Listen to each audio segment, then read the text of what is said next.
Hi, my name is Chris Johnston from Work Visa Lawyers. Welcome to our November Australian Immigration News.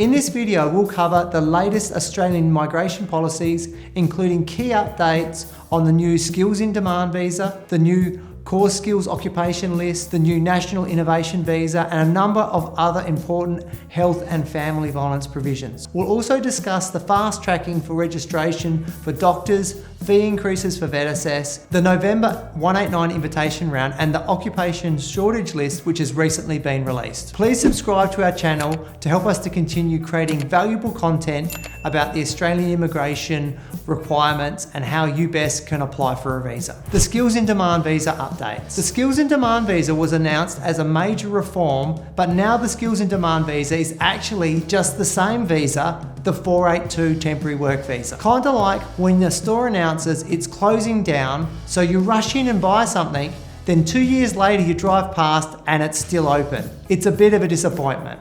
So the Skills in Demand visa, or the SID visa, will remain the same subclass as the 482 visa, meaning it will be the Skills in Demand subclass 482. It will be a temporary skill visa for up to 4 years, and it will have a clear pathway to permanent residency. The Skills in Demand visa will have the 3 streams: the specialist skills, the core skills, and the essential skills, or what's now called the labour agreement stream. The specialist skills stream, this will be for highly skilled migrants earning up to $135,000 in any occupation except trades workers, machinery operators, drivers, and labourers. The core skills stream, this will be for skilled employees, and there will be a new core skills occupation list and a new core skills income threshold. We are still waiting for the government to release the core skills occupation list, or CSOL. If your occupation is not on the core skills list, then this will be a really big change and you could miss out on being able to lodge an employer-sponsored visa. Now, the labour agreement stream. The TSS labour agreement stream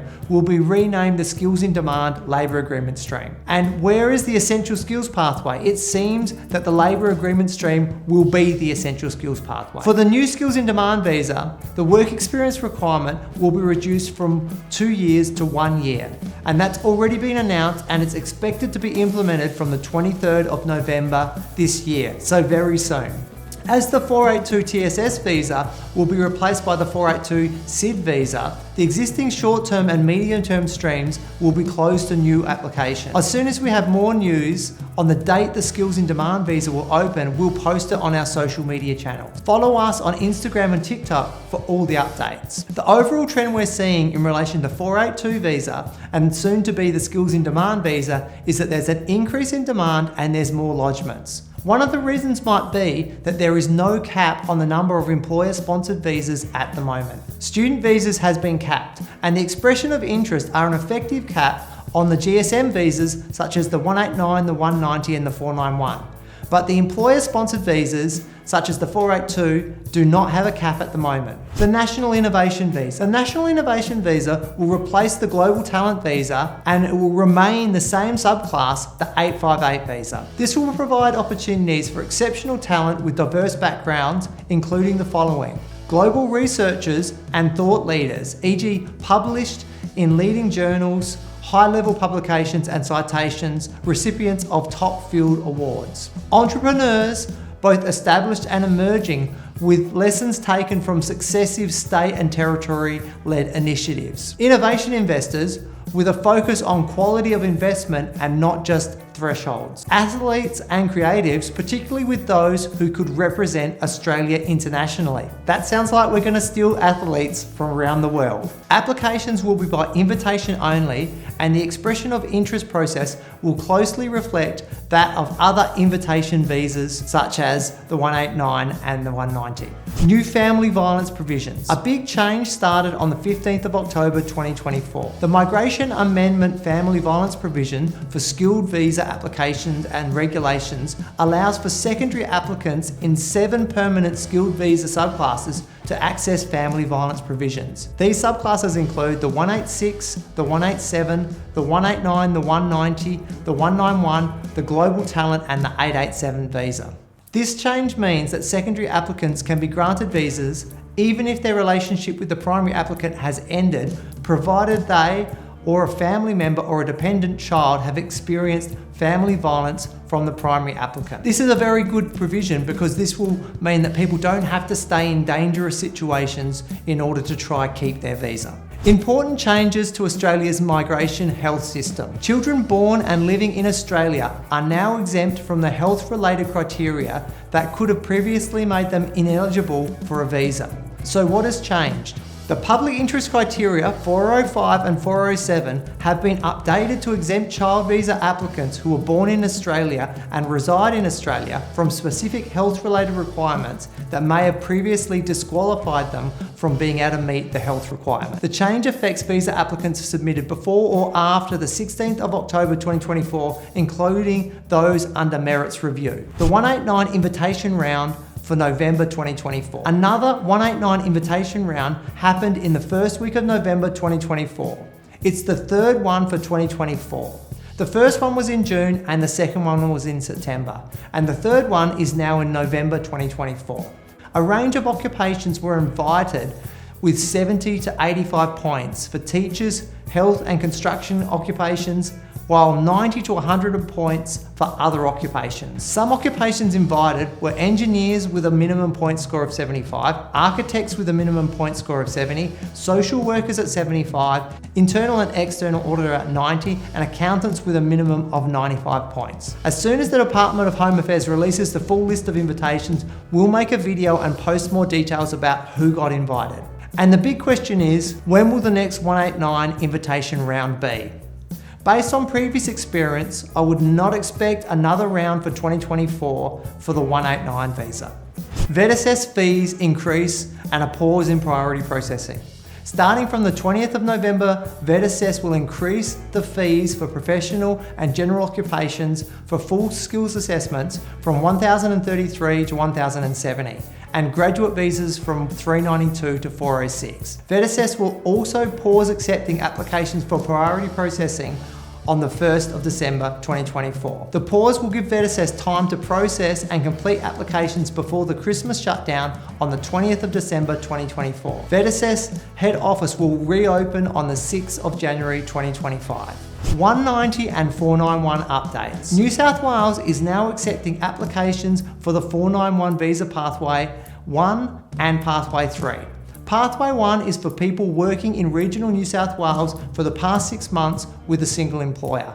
Pathway 3 is for graduates from regional New South Wales. Considering there are limited allocations, we recommend you submit your expression of interest as soon as possible. South Australia has been sending notifications to people who are not being invited for 190 or 491 state nomination. This is often happening for people who have a visa expiring soon. So South Australia is giving people the heads up if their visa's expiring that maybe they should be looking for another visa opportunity because they're not going to get invited by the South Australian government. Applicants are receiving the following email: not invited.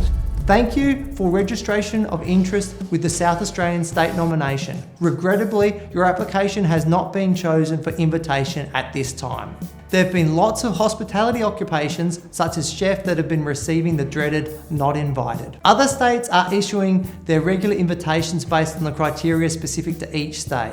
If you've received a not invited email from South Australia, or if you've not received an invitation from other states or territories, we recommend you consider other visa options, such as employer-sponsored visas, which could be the 186, the 482, or the 494, or partner visas if you have an Australian partner.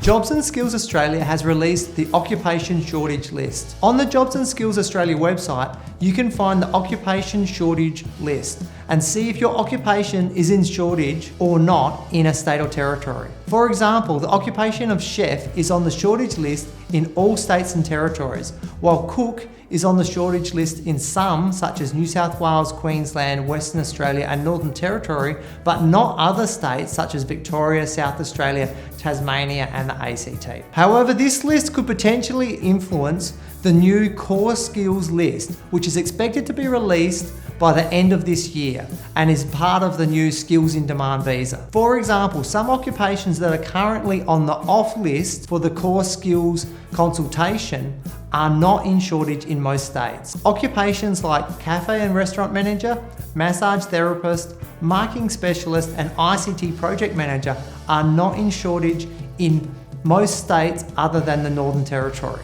While real estate representative is listed in shortage occupation in New South Wales and Northern Territory only. This suggests that common occupations like cafe and restaurant manager, massage therapist, marketing specialist, and ICT project manager may be left off the core skills list, and this would mean that they would no longer be available for the 482 and then subsequently no longer available for the temporary transition 186. Fast tracking for tradies in the building sector. Business Council of Australia calls for fast tracking of trades in the building sector. The Business Council of Australia is advocating for new measures aimed at speeding up the processes for state governments. The push highlights the growing emphasis on building trades, which are currently receiving priority in the 189 invitation rounds. In the latest invitation rounds, many trades in the building sector were invited at a minimum of 65 points, indicating a strong focus on these professions. Fast track for doctors registration. Doctors from the UK, Ireland, and New Zealand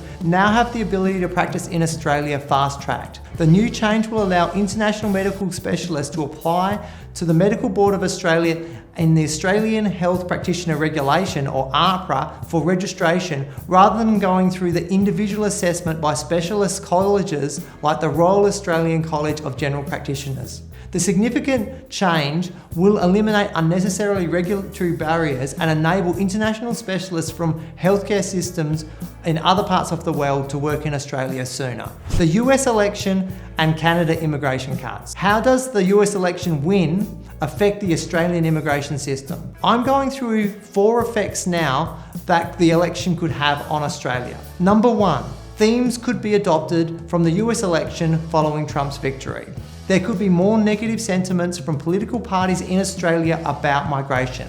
This could be a difficult election period up until May next year. Number 2, migration policy.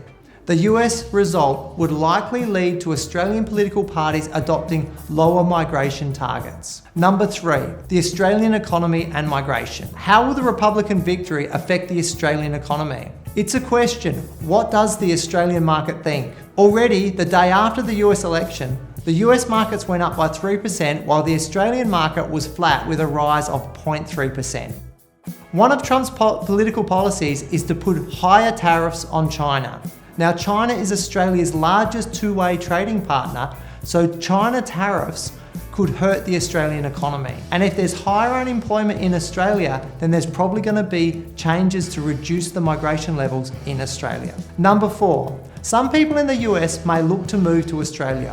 We've already received our first inquiries from the US following the election result, and we expect there will be more. So these are 4 reactions that might happen in Australia. It'll be interesting to reflect on them in a few months' time. How about the immigration cuts in Canada? Canada has announced a 21% reduction in immigration for the 2025 program year to pause population growth. Could something similar happen in Australia? Based on the US election result, the short answer is yes, I think there will be cuts. So, I don't want to end this video on a negative note. While there are some negatives following from the US election, there is also some positive developments in visas such as the 482 visa. There's still plenty of opportunities in terms of Australian migration. If you like this video, please subscribe to our channel. This will help us to continue to producing the content and to keep you informed about the Australian immigration process. Thanks for watching.